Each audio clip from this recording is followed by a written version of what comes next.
প্রিয় শিক্ষার্থী বন্ধুরা, শুভেচ্ছা নিও। আজ আমার ক্লাসের বিষয়বস্তু হচ্ছে কোহেসিভ ডিভাইস। কোহেসিভ ডিভাইস আরও কয়েকটি নামে পরিচিত, সেগুলো হচ্ছে যে sentence connectors, linking words, linkers, discourse markers, transitional words. Cohesive device কাকে বলে আমরা একটু দেখি।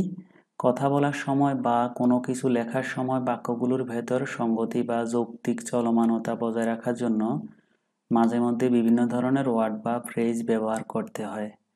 এ জাতীয় ওয়ার্ড বা ফ্রেজগুলোকে কোহেসিভ ডিভাইস বলে। কোহেসিভ ডিভাইস হচ্ছে সেসব ওয়ার্ড বা ফ্রেজ যেগুলো একটি টেক্সটের বিভিন্ন অংশের আইডিয়াগুলোকে যুক্ত করে। কোহেসিভ ডিভাইস ব্যবহারের একমাত্র উদ্দেশ্য হচ্ছে সেন্টেন্স অথবা প্যারাগ্রাফগুলোর মধ্যে আন্তঃসম্পর্ক গড়ে তোলা এবং টেক্সটটিকে একটি যৌক্তিক অগ্রগতি দেওয়া। কোহেসিভ ডিভাইসগুলো connectors, linking words, linkers, discourse markers, transitional words নামে পরিচিত। ইংরেজি গ্রামারে বিভিন্ন ধরনের কোহেসিভ ডিভাইস রয়েছে। এদের মধ্যে তিনটি হলো, অর্থাৎ আমরা কোহেসিভ ডিভাইসগুলো যে ব্যবহার করি আমরা তার ব্যবহার বিধি সম্পর্কে। ইউজিং প্রনাউন, প্রনাউন ব্যবহারের মাধ্যমে আমরা কোহেসিভ ডিভাইস ইউজ করি। পূর্বে উল্লিখিত কোনো নাউনের পরিবর্তনে প্রনাউন ব্যবহার করলে টেক্সটটি আরও সুন্দর ও আকর্ষণীয় হয়। অর্থাৎ আগে নাউন থাকলে পরবর্তী বাক্যে যদি আমরা প্রনাউন উল্লেখ করি তাহলে সেটা সুন্দর এবং আকর্ষণীয় হবে। বাক্যটা খেয়াল করি আমরা, I would like to thank my friends, আমি আমার বন্ধুদেরকে ধন্যবাদ দিতে চাই। উইদাউট দেম, তাদেরকে ছাড়া, I wouldn't do it properly, আমি এটি যথাযথভাবে বা সঠিকভাবে করতে পারতাম না বা করতাম না।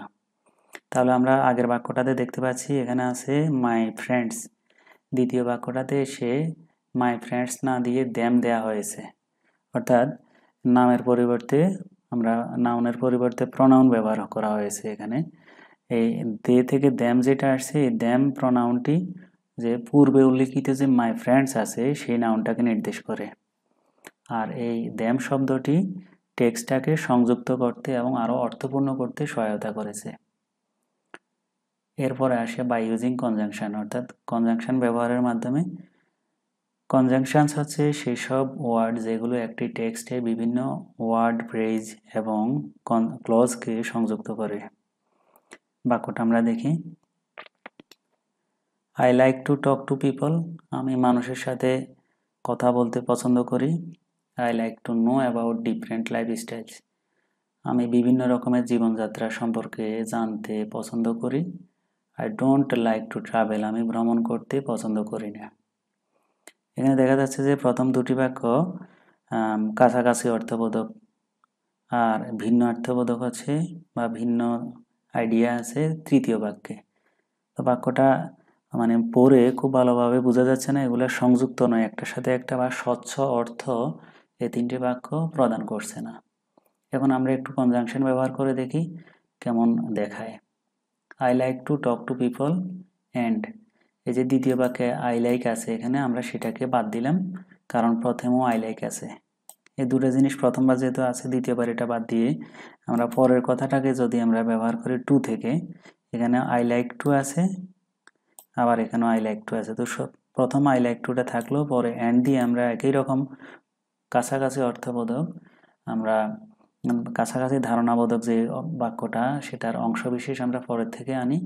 তাহলে কি দাঁড়ায়, নো অ্যাবাউট ডিফারেন্ট লাইফস্টাইলস, এটার সাথে অ্যান্ড দিয়ে যুক্ত করলাম আমরা, তাহলে কথাটাও সংক্ষিপ্ত হয়ে গেল এবং অর্থটাও পরিপূর্ণ হলো।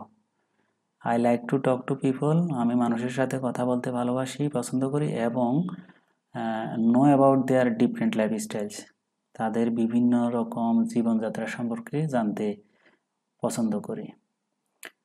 এর পরের বাক্যটা হচ্ছে আই ডোন্ট লাইক টু, তাহলে প্রথম বাক্যে আছে আই লাইক টু, দ্বিতীয় বাক্যে আছে আই লাইক টু, কিন্তু তৃতীয় বাক্যে এসে ভিন্নভাবে উপস্থাপন করা হয়েছে আই ডোন্ট লাইক টু, অর্থাৎ তৃতীয় অংশে বৈসাদৃশ্য বা কন্ট্রাস্ট দেখাচ্ছে, এখানে বৈপরীত্য দেখাচ্ছে। তাহলে এর ক্ষেত্রে আমরা বাট দিলে অর্থটা সুন্দর হবে, but I don't like to travel, কিন্তু আমি ভ্রমণ করতে পছন্দ করি না। তো সম অর্থবোধক বা কাছাকাছি আইডিয়াগুলো থাকলে আমরা অ্যান্ড ব্যবহার করি, আর ভিন্ন অর্থবোধক বা বৈপরীত্য বৈসাদৃশ্য থাকলে আমরা আমাদের বাট ব্যবহার করি, তাহলে এই অর্থটা সুন্দর হয়েছে এবং স্বচ্ছ অর্থ প্রদান করার পাশাপাশি এগুলা সংযুক্ত হয়েছে একটা বাক্যের সাথে একটা বাক্য। এরপরে 3 নম্বরে আসে বাই ইউজিং কানেক্টরস বা লিঙ্কিং ওয়ার্ডস বা ফ্রেজেস। এগুলো ব্যবহারের মাধ্যমে আমরা করতে পারি এবং সবচেয়ে বেশি কোহেসিভ ডিভাইসটা সেন্টেন্স কানেক্টর হিসেবেই ব্যবহৃত হয়ে থাকে। টেক্সটকে অর্থপূর্ণ করার ক্ষেত্রে কানেক্টর গুরুত্বপূর্ণ ভূমিকা পালন করে। কানেক্টরের একটি দীর্ঘ তালিকা রয়েছে, নিম্নে কিছু কানেক্টরের লিস্ট বা তালিকা দেয়া হলো। আচ্ছা, আমরা এর আগে আমরা একটু দেখে নিই পরীক্ষাতে কিভাবে আসতে পারে এটা, তারপর আমরা বুঝতে সহজ হবে এবং আমরা উত্তর করতে পারবো। আমরা একটু দেখি এখানে আমাদের ইনস্ট্রাকশনে কি বলছে এটা। রিড দ্য ফলোয়িং প্যাসেজ, নিচের যে অনুচ্ছেদ সেটি পড়ো, অ্যান্ড আইডেন্টিফাই 5 কোহেসিভ ডিভাইসেস, 5টি কোহেসিভ ডিভাইস শনাক্ত করো, ইউজড ইন দ্য টেক্সট, টেক্সটের মধ্যে ব্যবহৃত 5টি cohesive device, and analyse the purpose of using them in the sentences, এবং বাক্যের মধ্যে এগুলো ব্যবহারের যে উদ্দেশ্য সেটা বিশ্লেষণ করো। Use the table below to complete the activity, নিচে যে টেবলটা দেয়া আছে সেটাকে সম্পন্ন করো, কাজটি সম্পাদন করতে আর কি এখানে দেয়া আছে। তাহলে আমরা বাম সাইডে লিখবো কি, এই ঘরের অংশে আমরা কোহেসিভ ডিভাইসগুলো খুঁজে খুঁজে বের করে এখানে লিখবো, 5টা দিলেই হবে যেহেতু 5টির কথা বলেছে তারা। আর পারপাস অফ ইউজিং ইট, অর্থাৎ আমরা কেন এই কোহেসিভ ডিভাইসটা বাম পাশে ব্যবহার করলাম সেটা ডান পাশের ঘরে লিখতে হবে, এর ব্যবহারের উদ্দেশ্যটা। তো এইভাবে আসলে আমরা এই টেক্সট থেকে আমরা কোহেসিভ ডিভাইসগুলো খুঁজে খুঁজে বের করব, বের করে বসাবো বাম পাশে। আর এগুলা বসানোর পর এগুলার কোনটা কেন বসিয়েছি, আমরা যেটা বসিয়েছি তার ডান পাশে আমরা এটার পারপাসটা লিখব। এবার আমরা বুঝতে আমরা সহজ হবে এবার। তাহলে এডিশন, এডিশন হচ্ছে সংযোজন, কোনো কিছু যোগ করা বা একত্র করা, কোনো সমজাতীয় আইডিয়া বা ধারণাগুলোকে আমরা একত্র করার ক্ষেত্রে যেগুলো ব্যবহার করে থাকি।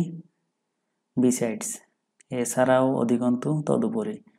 বাংলা অর্থগুলো ডান পাশে আছে, আমি শুধু ইংরেজিগুলো পড়ে যাচ্ছি, তোমরা নোট করতে বা পড়তে সুবিধার জন্য স্ক্রিনশট নিয়ে নিতে পারবে ইচ্ছে করলে। Besides, moreover, furthermore, in addition, also, and, as well as, additionally, along with, not only but also.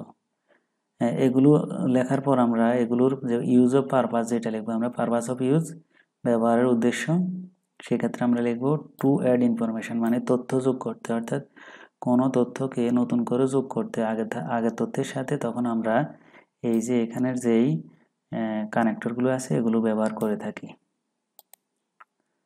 এরপরে আসি আমরা কন্ট্রাস্ট, কম্পেয়ার অ্যান্ড কন্ট্রাস্ট, মানে তুলনা বা বৈসাদৃশ্য। যখন কিছু তুলনা করব বা এটার মধ্যে বৈপরীত্য বৈসাদৃশ্য থাকবে তখন আমরা কি করব, কম্পেয়ার। তুলনার ক্ষেত্রে আমরা যেটা ব্যবহার করে থাকি likewise, similarly, in the same way, in a similar manner, same as, just, like, equally, correspondingly, comparable to। এগুলো থাকলে আমরা টু কম্পেয়ার কথাটা লিখবো, শুধু টু কম্পেয়ার লিখলে হবে, অর্থাৎ তুলনা করতে। তবে এছাড়া আরেকটা জিনিসও লেখা যায়, টু কম্পেয়ার অ্যান্ড কন্ট্রাস্ট, যে কোনো একটা দিলেই হবে। টু কম্পেয়ার দিলে সুন্দর হয়, কারণ শুধু এখানে কম্পেয়ার বোঝাচ্ছে এগুলো দিয়ে। তবে আমরা ইচ্ছা করলে টু কম্পেয়ার অ্যান্ড কন্ট্রাস্ট এটাও দিতে পারি।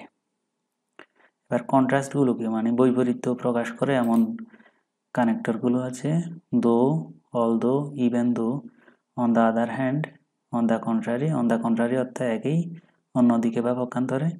In contrast, however, instead, rather, whereas, despite, in spite of, but, conversely, nevertheless, while, yet, still। এগুলো যদি থাকে তখন আমরা কি করব, আমরা পারপাসের ঘরে আমরা টু কন্ট্রাস্ট কথাটা লিখব, অথবা টু কম্পেয়ার অ্যান্ড কন্ট্রাস্ট এটাও দিতে পারি ইচ্ছা করলে, যে কোনো একটা দিলে হবে। তবে টু কন্ট্রাস্ট দিলে একবারে টু দ্য পয়েন্ট হবে, অর্থাৎ যথাযথ হবে। পরেরটাতে আসি আমরা এক্সাম্পল, অর্থাৎ কোনো টেক্সটে এখানে কোনো একটা বক্তব্য দেওয়ার পর যদি উদাহরণ দেওয়া হয় কোনো কিছুর, সেক্ষেত্রে আমরা কি করব, এক্ষেত্রে আরেকটা জিনিস আছে ক্ল্যারিফিকেশান, স্পষ্টকরণ। একটু ভেঙে বললে, স্পষ্ট করে বললে এছাড়া আছে এক্সপ্লেনেশন, ব্যাখ্যা, কোনো কিছুর ব্যাখ্যা বিশ্লেষণ করলে সেটাও আমরা উল্লেখ করতে পারি, তবে এখানে এক্সাম্পলের ক্ষেত্রে আমরা বেশিরভাগ এগুলি ব্যবহৃত হয়ে থাকে। এক্সাম্পলের জন্য যেগুলো হয়, ফর এক্সাম্পল উদাহরণস্বরূপ, for instance, such as, like, namely, that is, এগুলো থাকলে আমরা লিখব যে টু গিভ এক্সাম্পল, অর্থাৎ উদাহরণ দিতে, কিংবা টু গিভ এক্সাম্পল না দিয়ে আমরা টু গিভ এভিডেন্স কথাটাও দিতে পারি।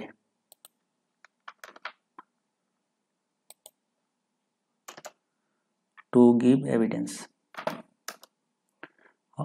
হয় আমরা টু গিভ এক্সাম্পল দিব অথবা টু গিভ এভিডেন্স দেব আমরা।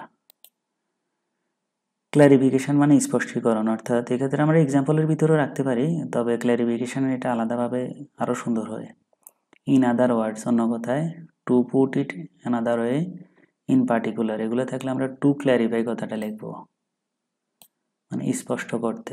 তবে এটা না নিয়ে লিখে যদি আমরা টু গিভ এক্সাম্পল লিখি সেটাও কোনো সমস্যা নেই, সেটাও হবে।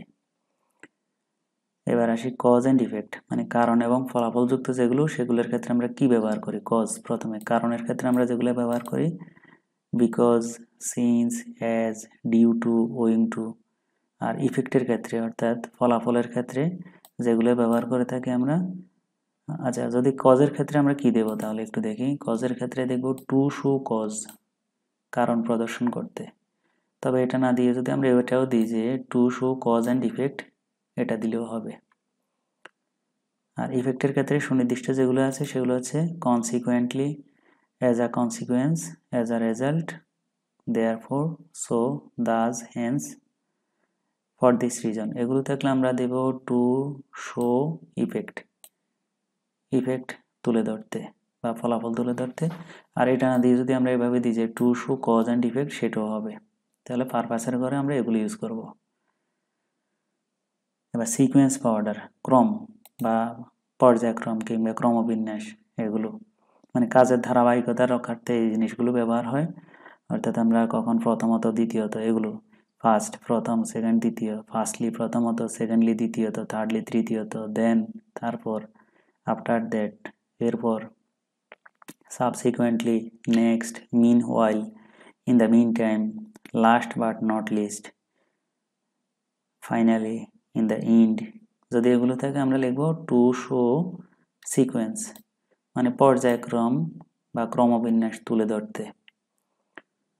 আর এরপরে এমফ্যাসিস যেটা আছে আমরা গুরুত্ব আরোপ করতে।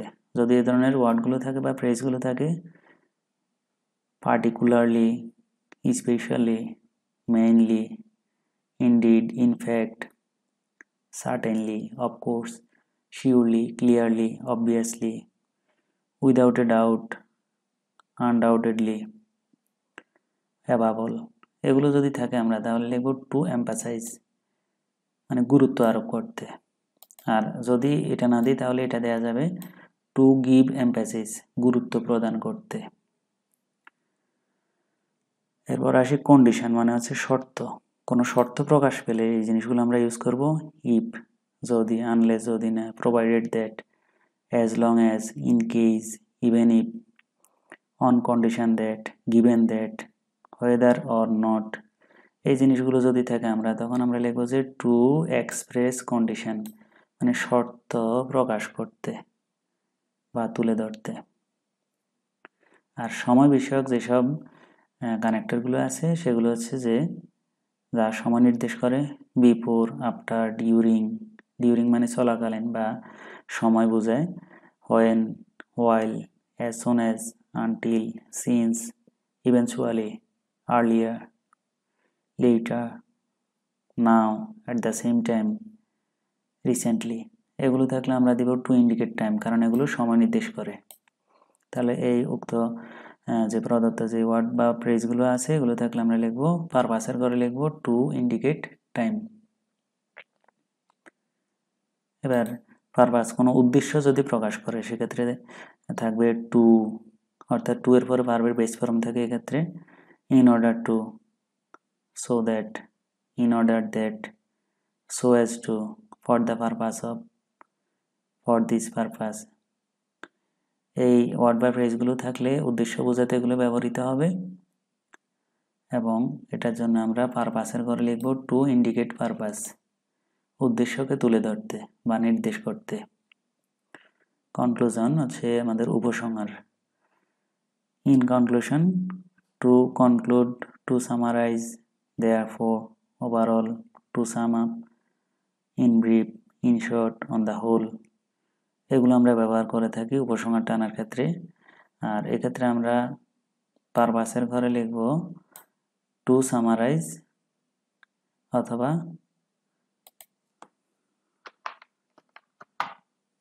To conclude the ideas. তাহলে হয় আমরা টু সামারাইজ লিখব অথবা টু কনক্লুড দ্য আইডিয়াস লিখব, ধারণাগুলোকে সমাপ্ত করতে বা সামগ্রিকভাবে বলতে। তাহলে এই হচ্ছে আমাদের সবচেয়ে বেশি ব্যবহৃত যেই কানেক্টরগুলো আছে, এই কানেক্টরগুলো। আর এছাড়া এবার আমরা আসি এগুলোকে প্র্যাকটিস করি একটা, কিভাবে আমরা আসলে কিভাবে দেব। আমরা অলরেডি ইনস্ট্রাকশনটা পড়েছি, প্যাসেজটা একটু পড়ি আমরা এবং এখান থেকে কোহেসিভ ডিভাইস নির্ণয় করি। Reading books has many advantages, বই পড়ার অনেকগুলো উপকারিতা আছে। ইনফ্যাক্ট, আসলে আমরা ইনফ্যাক্ট পড়েছিলাম, ইনফ্যাক্ট আমরা আগে চিহ্নিত করি, তারপর কেন পারপাসটা আমরা তারপর দেব। ইনফ্যাক্ট হচ্ছে সেন্টেন্স কানেক্টরের মধ্যে আমরা পড়েছি, অর্থাৎ এটা কোহেসিভ ডিভাইসের অংশ। In fact it is one of the best ways to gain knowledge, আসলে বা প্রকৃতপক্ষে জ্ঞান অর্জনের এটা অন্যতম সেরা একটি উপায়। মোরওভার, আমরা মোরওভারও পড়েছিলাম। মোরওভার এছাড়াও বা অধিকন্তু, বুকস ইমপ্রুভ আওয়ার ইমাজিনেশন, বই আমাদের কল্পনাকে উন্নত করে, অ্যান্ড ক্রিয়েটিভিটি, এবং সৃজনশীলতাকে, অর্থাৎ কল্পনা এবং সৃজনশীলতাকে বিকশিত করে বা উন্নত করে। হাউএভার, যাই হোক, হাউএভারটা আমরা পড়েছিলাম এখানে সেন্টেন্স কানেক্টরের মধ্যে। However many people prefer watching TV, বহু মানুষ টিভি দেখা অধিকতর পছন্দ করে, অর কিংবা using their phones instead of reading, পড়া অর্থাৎ বই পড়ার পরিবর্তে ফোন ব্যবহার করা কিংবা টেলিভিশন দেখতে অধিকাংশ মানুষ পছন্দ করে, অধিকতর পছন্দ করে। অন দ্য আদার হ্যান্ড, পক্ষান্তরে, আমরা এখানে দেখতে পাচ্ছি যে অন দ্য আদার হ্যান্ড আছে, এটাও আমরা সেন্টেন্স কানেক্টরে আমরা দেখেছিলাম। Reading can be more rewarding because it helps develop focus and patience, বই পড়াটা অধিকতর উপকারী হতে পারে কারণ এটি ধৈর্য এবং যে মনোযোগ, ফোকাস, এটাকে বিকশিত করতে সহায়তা করে। ফর এক্সাম্পল, উদাহরণস্বরূপ, a good book can transport us, একটি বই আমাদেরকে নিয়ে যেতে পারে, টু নিউ প্লেসেস, নতুন স্থানে, and teach us valuable lessons, এবং আমাদেরকে মূল্যবান শিক্ষা বা পাঠদান করে। ফর এক্সাম্পলটা আমরা কোহেসিভ ডিভাইস হিসেবে ব্যবহার করব, যেটা সেন্টেন্স কানেক্টরের মধ্যে আমরা পড়েছিলাম। সিমিলারলি, একইভাবে এটা আমরা পড়েছি, reading improves vocabulary and language skills, making it easier to communicate, বই আমাদের শব্দভাণ্ডারকে উন্নত করে বা বিকশিত করে, অ্যান্ড ল্যাঙ্গুয়েজ স্কিলস, এবং ভাষার যে দক্ষতা, making it easier to communicate, যেটা আমাদের যোগাযোগ করার ক্ষমতাকে সহজতর করে তোলে। অ্যাজ এ রেজাল্ট, ফলে, এটা আমরা পড়েছিলাম। As a result, people who read regularly, যেসব মানুষ নিয়মিত বই পড়ে, আর ওফন বেটার থিঙ্কার্স, তারা হয়ে থাকে প্রায়ই অধিকতর ভালো চিন্তাশীল, অ্যান্ড প্রবলেম সলভার্স, এবং সমস্যা সমাধানকারী। ইন এডিশনটাও আমরা পড়েছিলাম। ইন এডিশন, উপরন্তু বা তদুপরি, reading is a relaxing activity, বই পড়া হচ্ছে একটি শিথিল কার্যকলাপ, দ্যাট রিডিউসেস স্ট্রেস, যেটা চাপ হ্রাস করে বা চাপ কমায়, মানে মানসিক চাপকে বোঝাচ্ছে এখানে। দেয়ারফর, অতএব, দেয়ারফরটা আমরা পড়েছিলাম, অতএব বা সুতরাং অর্থে ব্যবহার হয়। It is important to make reading a regular habit, এটাকে একটি নিয়মিত অভ্যাসে পরিণত করাটাকে, পড়াটাকে নিয়মিত পরিবেশ অর্থাৎ অভ্যাসে পরিণত করাটা গুরুত্বপূর্ণ। ফাইনালি, এটাও আমরা পড়েছিলাম, বুকস ক্যান ইন্সপায়ার, বই অনুপ্রাণিত করে অ্যান্ড চেঞ্জ আওয়ার লাইফস, এবং আমাদের জীবনকে পরিবর্তন করে ইন মেনি পজিটিভ ওয়েজ, বহু ইতিবাচক উপায়ে আমাদের জীবনকে পরিবর্তন এবং অনুপ্রাণিত করে থাকে। এছাড়া আরও কিছু আছে, যেমন কনজাংশন হিসেবে আমরা এখানে অর ব্যবহার করতে পারি। তারপরে অ্যান্ড আইডিয়াগুলোকে অ্যাড করার ক্ষেত্রে, এডিশনের ক্ষেত্রে যেমন আমরা এই অ্যান্ড আছে, অ্যান্ড ব্যবহার করতে পারি। এগুলো আছে, এগুলো করা যায়। তবে কানেক্টর হিসেবে যেগুলো আমরা বেশিরভাগ ইউজ করে থাকি সেগুলি এখানে দেখানো হয়েছে। তাহলে আমরা প্রথমে দেখি ইনফ্যাক্ট। ইনফ্যাক্টটাকে আমরা এনে এখানে কোহেসিভ ডিভাইসের ঘরে বসালাম।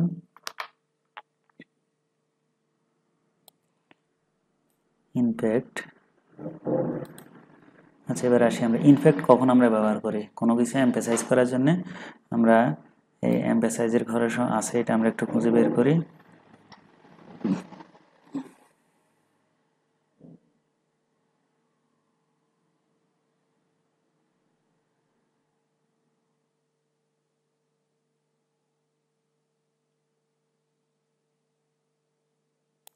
এখানে আছে, এই তো আমরা পেয়েছি ইনফ্যাক্ট।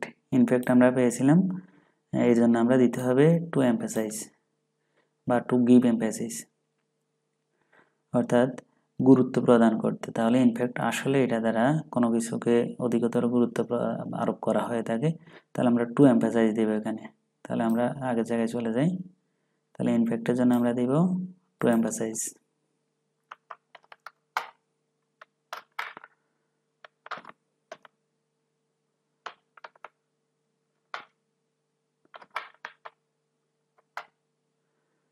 আমরা দেব ইনফ্যাক্টের জন্য আমরা দেব টু এমফাসাইজ।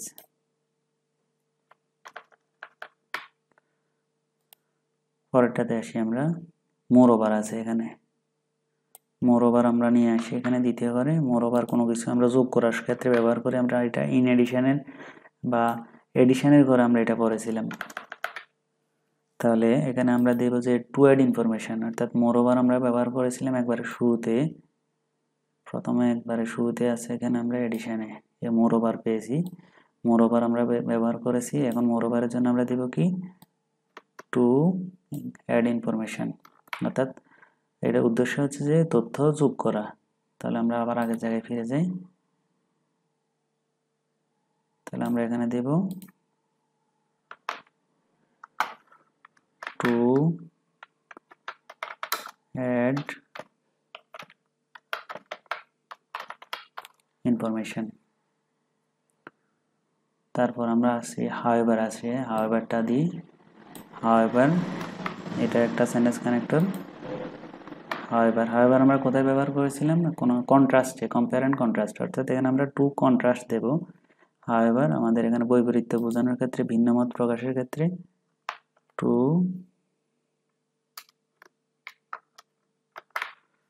কন্ট্রাস্ট। টু কন্ট্রাস্টের এখানে আমরা আবার পড়েছিলাম যে টু কম্পেয়ার অ্যান্ড কন্ট্রাস্টও দেওয়া যাবে। টু কম্পেয়ার অ্যান্ড কন্ট্রাস্ট, শুধু টু কন্ট্রাস্ট অথবা টু কম্পেয়ার অ্যান্ড কন্ট্রাস্ট দুইটাই হবে। এরপরে আছে আমাদের অন দ্য আদার হ্যান্ড, পক্ষান্তরে। এটা আমরা এই বৈপরীত্য বোঝানোর জন্য, ভিন্নমত প্রকাশের জন্য একই অবস্থা টু কম্পেয়ার অ্যান্ড কন্ট্রাস্ট। এইটা আগেরটা হাওয়েভার যেইভাবে দিয়েছিলাম আমরা, এটাও এখানে একই অবস্থা হবে, টু কন্ট্রাস্ট অথবা to compare and contrast.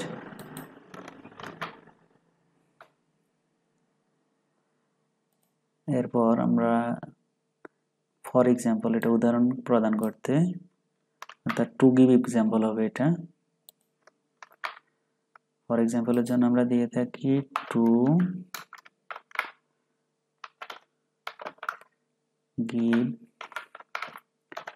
Give example. তাহলে আমরা 5টা হয়ে গেছে। তারপর আমরা যেগুলো শনাক্ত করছি এগুলো আমরা 2-4টা ঘর বৃদ্ধি করে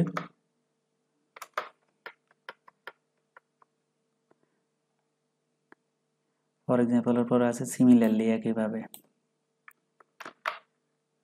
সিমিলারলির জন্য আমরা কি করেছিলাম, একইভাবে এটা কম্পেয়ার করার জন্য আমরা দিয়ে থাকি টু কম্পেয়ার অথবা টু কম্পেয়ার অ্যান্ড কন্ট্রাস্ট, দুটোই দেওয়া যায়। তাহলে এটা কারণ তুলনা করার জন্য আমরা দিয়ে থাকি টু, এখান থেকে কম্পেয়ার পাবলিক দিয়ে আমরা পরের অংশটাকে এখান থেকে নিয়ে নিই to compare and contrast. To compare অথবা টু কম্পেয়ার অ্যান্ড কন্ট্রাস্ট দুটাই দিলে হবে। অ্যাজ এ রেজাল্ট, ফলে, এটা আমরা কখন করেছিলাম? কোনোটার ইফেক্ট, ফলাফল প্রকাশের ক্ষেত্রে। অ্যাজ এ রেজাল্ট, ফলে, ফলশ্রুতিতে। তাহলে আমরা এটা অ্যাজ এ রেজাল্ট আমরা দেব, এটার জন্য হবে টু শো ইফেক্ট। এটা আগে ব্যবহার করিনি, এখন লিখতে হবে two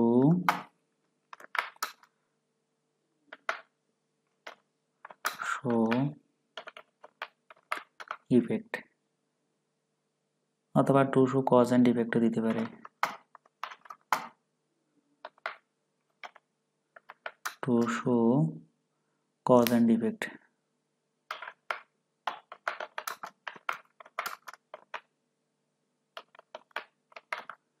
two show cause and effect. আর আছে, আমরা দেখে নিই। হ্যাঁ, ইন এডিশন আছে। ইন এডিশন অর্থ উপরন্তু, তদুপরি।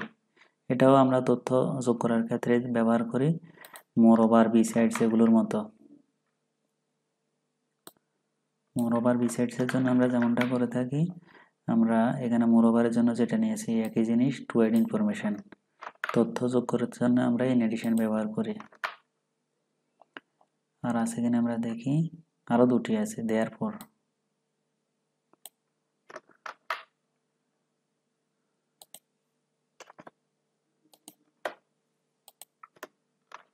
দেয়ারফর আমরা কখন ব্যবহার করে থাকি? ইফেক্টের জন্য আমরা ব্যবহার করে থাকি। ওই অ্যাজ এ রেজাল্ট যেরকম, এভাবে অতএব বা সুতরাং অর্থে আমরা যখন ব্যবহার করি ইফেক্ট, অতএব অর্থে এখানে টু শো ইফেক্ট অথবা to show cause and effect. আরেকটি আছে লাস্টে আমরা, সেটা হচ্ছে ফাইনালি। ফাইনালি সবশেষে, এখানে আমাদের চূড়ান্তভাবে, অর্থাৎ এখানে কনক্লুডিং করা হচ্ছে, এটা সমাপ্ত করা হচ্ছে এখানে। তাই আমরা টু কনক্লুড আইডিয়াস দিব, আমরা টু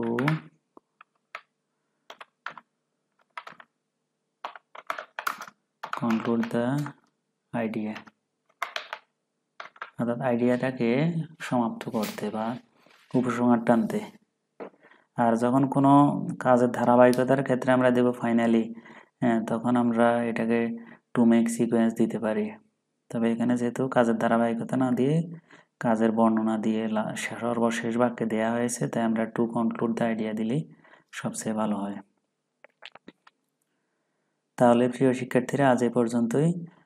আশা করি তোমরা এটাকে পরীক্ষা আসলে দিতে পারবে এবং এটা সম্পর্কে একটা ব্যাপক স্বচ্ছ ধারণা লাভ করেছো আজকে। সবাই ভালো থেকো।